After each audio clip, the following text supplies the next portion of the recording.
Hello to all my physics pals. Paul Lake here with another physics problem solved. I hope you're doing well.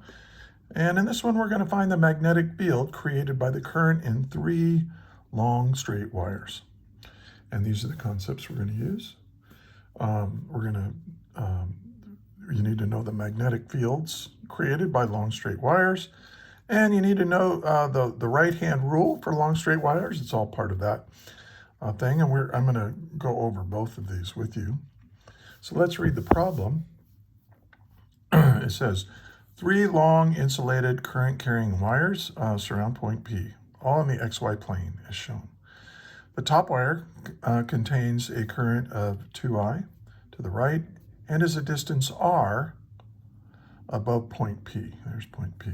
The vertical wire, right here, carries a current I toward the top of the page and is a distance 2r to the left of point P. The bottom wire carries a current of I and is a distance 3r below point P. What is the magnitude of the magnetic field BP at point P? And I'm also going to ask you, what is the direction of the magnetic field at this point? I think they should have asked that. Now, I get these problems from my tutoring clients. So if physics is taking up too much time, giving you too much stress, I can help you. Look in the description. There's a link in how to get a hold of me if you might benefit from my tutoring services. I'm pretty good, and my rates are reasonable. So take a look at that. Now, another thing I suggest, why don't you pause the video right now and try to work this problem yourself. If you get stuck, just hit play, and you can check your work with mine. So let's get going here. So one of the things, well, let's review this. If you have a long straight wire, if you have a wire right here, and there's current flowing through it, let's give it an I right here. It can be shown using Ampere's law that the current is what creates magnetic fields. And remember the Biot-Savart law, right? And then that led to the Ampere's law. So this comes in circles like this. So the magnetic field looks like this. Now it has direction. And in this case, you can find the direction by using the right-hand rule. So the right-hand rule is very confusing. There's a lot of different applications for it. If you have a long straight wire, this is how I use the right-hand rule to figure out the direction of the magnetic field lines. I'm going to tilt my paper here so I don't break my wrist. The direction of the current flow, right, the displacement of all that charge is to the right. So you make your right thumb the direction of the current, and then take your fingers and wrap them around. And the way your right fingers wrap around, like if this was the current, my pencil here, and the point, the current's flowing that way, grab it with your right hand. Your thumb is the current. Your fingers show you the direction of these circular magnetic field lines. So in this case, it's down in front, and then it goes around the back, down in front, around the back. So that's how you do that. That's the right-hand rule. Now, the magnitude of this magnetic field is given by mu naught, a constant of nature, times the current. It's directly proportional to current. That makes sense. You double the current, you're going to double the strength of the magnetic field. And then it's 2 pi. And then this variable, it depends on the problem. Like if you want to know what is the magnetic field right here, you can call it R if you want, the radial distance from the central line. Some use A. It's just the perpendicular distance from the wire to the point in space you're interested in. So that's So you use this to figure out the strength of the magnetic field, and you use the right-hand rule to figure out the direction of it at that point. Remember, when your fingers are doing this, so on this side, the magnetic fields are coming out of the page, and then on the other side over here, when they come down, they're going down into the page. So sometimes you'll see it like this. That's going into the page, and then here we'll just draw it as like a little circle coming out of the page. All right, so we're going to use these in combination to figure out this problem. So what are we trying to find? I'm just going to give you magnitude and direction of the magnetic field at point P. That's why I put a vector hat on there. All right, let me blow this up so you can see it better. All right, so let's solve it. Now the nice thing, like each one of these wires is creating a magnetic field, and magnetic fields are vectors. And so you can just add them together as vectors, like the superposition principle for magnetic fields. Says, okay, if you want the total magnetic field at point P, figure out what the magnetic field is due to, well, here's what I'm going to do. I'm going to call this wire 1 and this wire 2 and this wire 3. Now, it's okay to do that when you're solving these problems, is to give them names. So you can call this A and this B and this C if you want. Doesn't matter, but if you name them, it just makes it a whole lot easier to keep track of everything. And then you just use subscripts. So we want the magnetic field at point P due to this first wire, wire 1, plus the magnetic field due to wire 2, plus the magnetic field due to wire 3. And this is a vector equation, so we got to worry about the direction of these. Okay, so let's do this. And so let's figure out from the first wire. So, so we're going to use this equation up here for B1, right? And that's mu naught times the current through that first wire. Well, it's 2. The current in this wire isn't just I, it's 2I. So I'm going to put 2I, right? Instead of I put 2I because that's how much current is flowing through that water.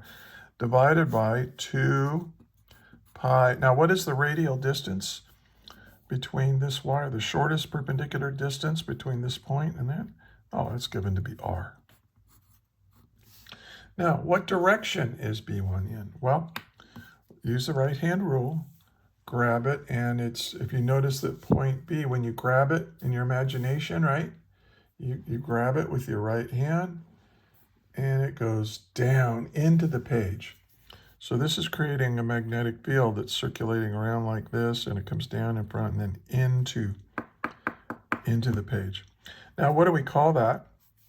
Well, if this, look at my XY plane here. X is in the I hat direction, Y is in the J hat direction, and then coming out, if I want to draw this in perspective, this would be the Z axis, which is the K hat direction. So K hat is really out of the paper, right? But this is going into the paper. The magnetic field due to this wire is into the paper. That's negative K hat. Okay? Hope this makes sense to you. Now, by the way, if something doesn't make sense and you have a question, put it in the comments, but put a timestamp with a nice complete question with a timestamp so that I can scroll in my video to find out what you're asking about. Because sorry, I'm just not willing to watch my whole video over again to figure out how to answer your question. So just, and I do respond to pretty much all comments and questions. So go for it. All right. So this is the magnetic field, the magnitude and direction. Now that we have to do B2. So here's B2, and it's mu naught times how much current? Just I, 1I, okay, over 2 pi. Now what is this What is this R? What is this R for B2? Oh, well, the distance is 2 capital R. And what direction is this in? Well, grab this wire with your right hand. My thumb is the current, and I'll use my pencil here, it's a little bit easier. My current is going up like this. So I grab it with my right hand, and notice that my fingers are down. My fingers are curling over and down. So that's also end of the page, which is also the negative k hat direction. Okay, so both of these are adding up in the same direction. Now let's do B3. So this has current, all right, and we're going to, its magnitude is mu naught. How much current does it have? Oh, just I. Okay, and then 2 pi, and then how far is it from, what's the perpendicular distance to the point we're interested in? From here to here, it's 3r. Okay. Now, what's the direction? Well, grab this with your right hand. Okay. And if I grab this current with my right hand, my thumb is the current, points in the direction of the current flow. And oh, look at my fingers. They come out of the page over up here, out of the page. And out of the page is the positive k hat. I'll put a positive there. Usually we don't, but I'll just go ahead and positive k hat. So now we have to add all these together. Now we can add them together pretty easily because they're all in the same direction. And the k hat, well, these are the negative k hat and this is the positive k hat, but they're all lined up on the same axis. So it's pretty easy. And so we can get our answer now. So let's pull out everything that is common to each term.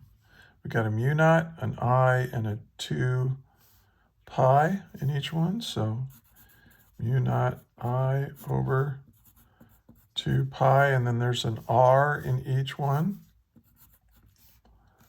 Okay, that looks pretty standard. And now what's left? Well, over here, we have a 2. We have a 2. And it's negative 2. Or in the negative k hat direction. And then plus, over here, I pulled all this out. So this is minus 1, and this, so this is minus 1/2. That's the only thing that's left. And I'll just get rid of that plus and put a minus there. So minus 1/2.